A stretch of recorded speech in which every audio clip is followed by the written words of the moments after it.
Chapter 12. Pinky came home. I had her blue ribbon pinned up on the wall over my bed and took it out to show it to her. She sniffed at it, and that was about all. "You can be a right proud pig, Pinky," I said, scratching her back. "You're the best behaved pig in the whole state of Vermont." She just snorted to that, and I was glad she wasn't getting filled with herself. A swell-headed pig would be hard to live with. I ran into the house and put the blue ribbon back on its pins over my bed. When I got back outside, Papa was home from butchering. His clothes were a real mess. "Papa," I said, "after a whole day of rendering pork, don't you start to hate your clothes? Like I could burn 'em and bury 'em." "But you wear a leather apron when you kill pork. How come you still get so dirty?" "Dying is dirty business, like getting born." I never thought of it that way, but I'm glad that nobody'll kill Pinky. She's going to be a brood sow, isn't she, Papa? He didn't answer. He just walked over to the fence and looked at my pig. Swinging his leg over the rails, he knelt down beside her and run his hand along her back. He looked at her rump real close, smelled her, and felt her backside with his hand. "What's wrong, Papa? Is Pinky ailing?" "No, not ailing, just slow. She should have had her first heat by now, weeks ago. We could have bred her to bore at the third. Maybe she's barren." "Barren? You mean—" "I don't know for sure, boy. Just maybe she's barren." "Like Aunt Mattie?" "Yes, but that's not to talk of. You'd hurt Mattie if you said barren to her face. The hurt's inside her. No need to fester it." "And you think Pinky's barren? Tell me true, Papa." "Yes, boy, I think she might be." "No," I said. "No, no." My fists were doubled and I hit the top rail of the fence harder and harder until my hands started to hurt. "Rob, that won't change nothing. You gotta face what is." He climbed over the fence and walked to the barn, his tall, lean body moving as if it knew more work would be done that day, tired or no. "Rob," Mama called to me from the kitchen door, and I left Pinky and ran up the hill to where she was standing, drying her hands on her apron. "Go get a squirrel," she said, smiling. Inside the house, I took the .22 rifle off the lintel over the fireplace, dropped some cartridges in my pocket, and went back outside. I should have been happy going squirrel hunting, but I just wasn't. There was a stand of hickory trees up on the west end of the ridge and on the yonder side of the spar mine. Now that it was autumn, the walnuts would be ripe and eaten. As I climbed up the ridge, I started searching the trees for a gray, a big fat one with a full paunch. High in a nearby pin oak, there was a round brown ball of dead leaves and twigs. There was no movement near it, but I stood soldier still and waited. My eyes rolled into the tops of the other trees, but saw nothing. There just wasn't a gray squirrel to be had. I walked up and into the trees and sat on a stump. Looking down across the valley, it was yellow with goldenrod, like somebody broke eggs all over the hillside. Then I heard him. He was just over my head, sitting flat on a branch, twitching his long gray brush of a tail, and making that scolding squirrel chip, chip, chip, chip, chip sort of a sound, sassy as salt. A round was already in the chamber. Raising the gun, I put the black bead of the front sight deep in the V-notch of the rear sight. The bead was just behind his ear when I squeezed the trigger. It was like he was yanked off the limb by a rope. He fell kicking into a mess of leaves and brush, and when I got to him, he was still twisting. Holding his back legs, I swung his body against the trunk of a sweet gum tree. His spine cracked, and he was dead. Back on the kitchen stoop, I took a knife and cut open his belly. I was right careful not to cut the paunch. Removing the warm, wet sack, I brought it into the kitchen and washed it under the sink pump. Mama had a clean white linen hanky ready.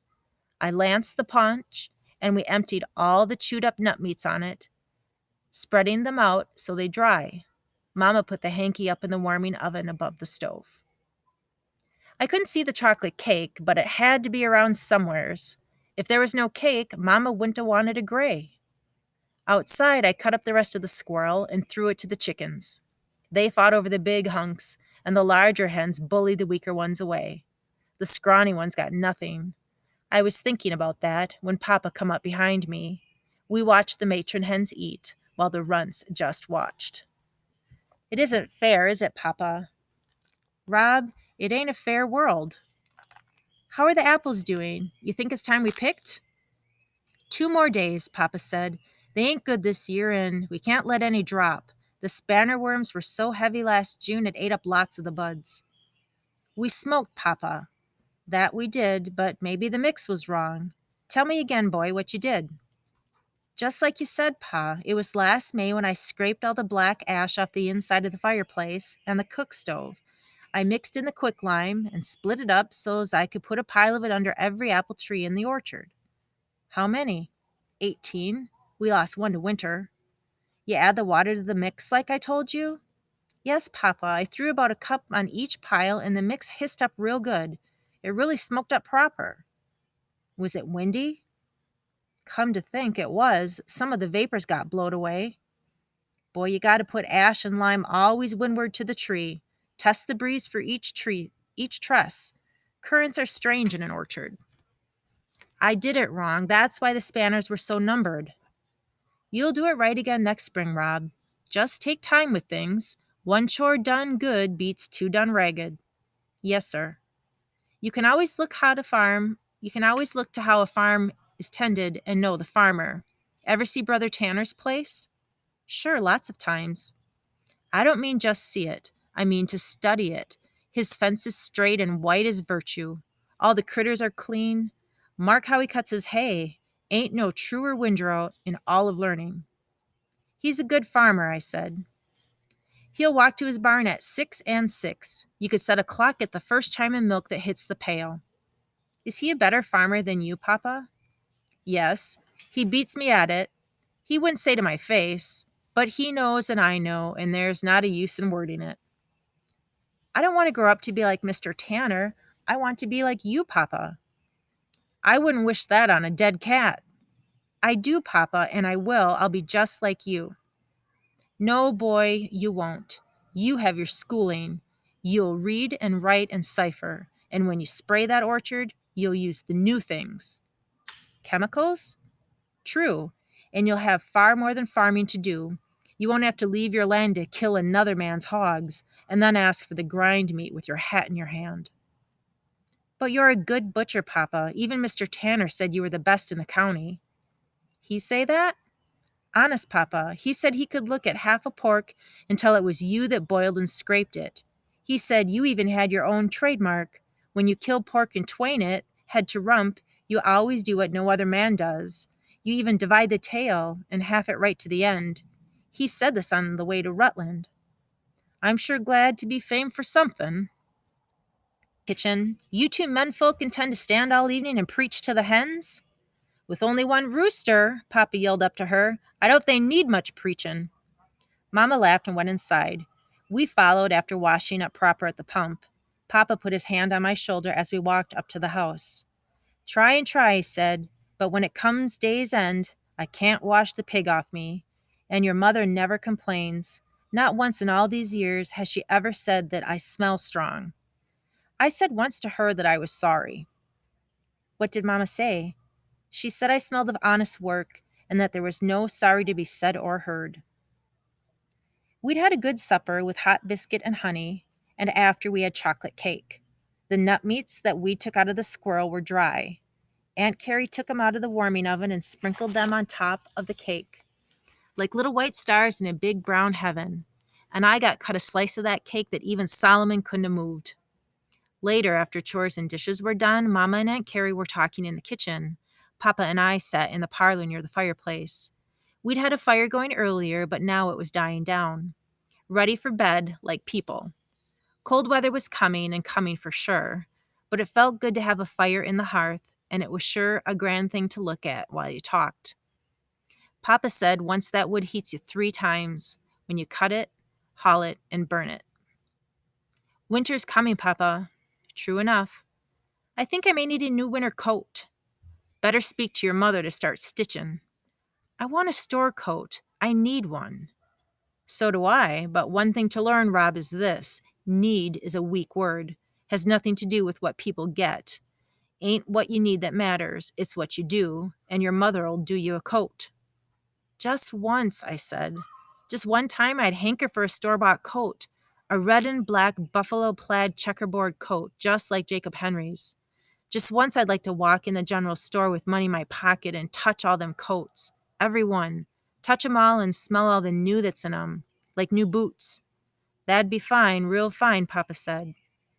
Jacob Henry said that in one store in Learning they let you wear all the coats you want before you buy one, and you can put on any coat you want and walk around the store in it, even if you don't buy it. But you know what I'd do? I'd buy a red and black one like Jacob Henry's. It'd be my coat forever, and I'd never wear it out.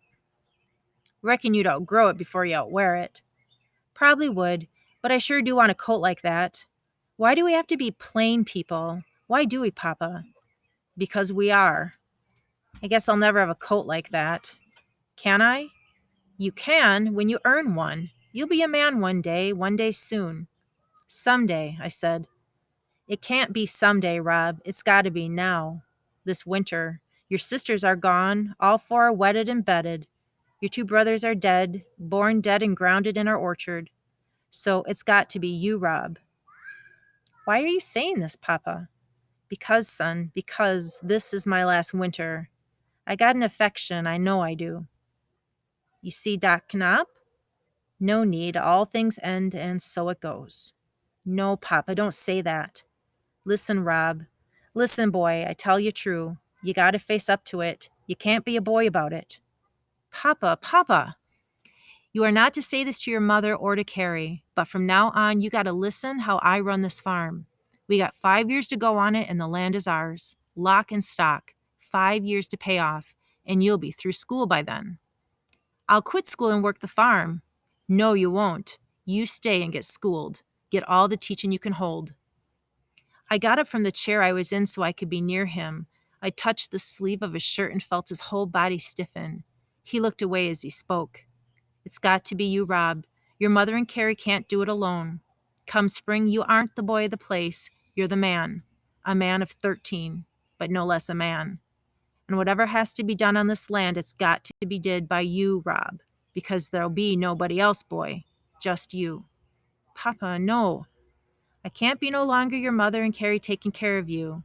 Soon you gotta care for them. They're old too. Years of work's done that. Your ma's not young anymore and Carrie's near 70. 70?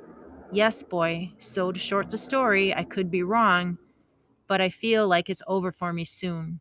Animals know when, and I reckon I'm more beast than man. I couldn't believe it, and I couldn't say anything. I just hoped he'd reach out and touch me or kiss me or something. But he just got up from his chair, wrapped a hot rock from the fireplace in a sack for his bed, and went upstairs. Mama and Aunt Carrie had left the kitchen and gone up too. The parlor was still and dark. I sat watching the red cinders turn gray. I stayed there until the fire died, so it would not have to die alone.